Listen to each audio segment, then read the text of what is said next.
Hi, my name is Reagan Urbanek.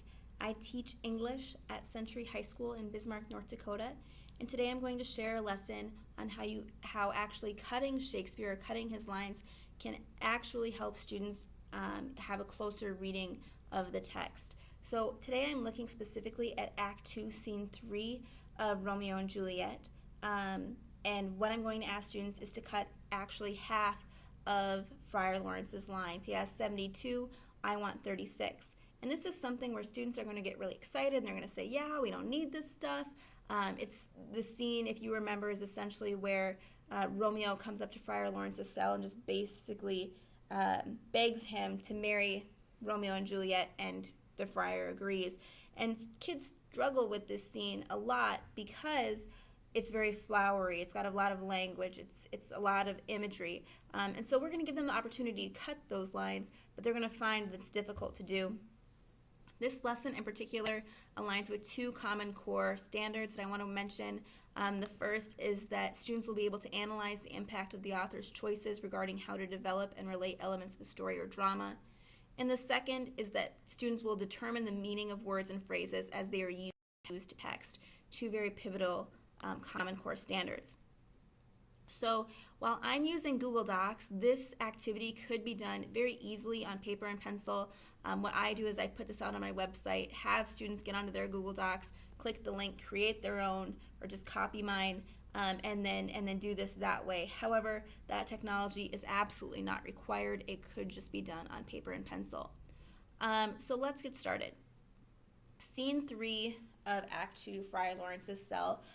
The friar comes in, he's with his basket. It's kind of a pastoral kind of feel, and it's a passage that most students have a hard time with. Let's read the first few lines. The gray-eyed morn smiles on the frowning night, checkering the eastern clouds with streaks of light, and flecked darkness like a drunkard reels from forth day's path and Titan's fiery wheels. Now let's just say I had a kid who didn't like this, thought it was ridiculous, let's get rid of it. He's going to highlight it. But then he's going to come up here, Google Docs has just rolled this out, he's going to come up to the editing mode and he's going to suggest an edit. That's all it is. You can see where it's green, and then he's going to click delete. That's what it does. On the right hand side, you can see what I want to do. I want to delete this, and then I can do a yes or a no. We'll get there in just a minute. Now let's say we're scrolling down, and this same kid wants to get rid of thou art uprose by some distemper, or if not so, then here I hit it right, our Romeo hath not been in bed tonight. Now this is this is a bad piece to cut because you need it. Okay, remember the directions say that you cannot change the scene as a whole.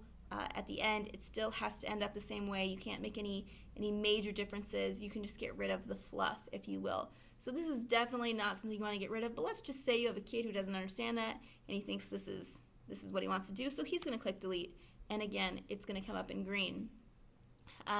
You could do anything. You could say maybe this student wants to get rid of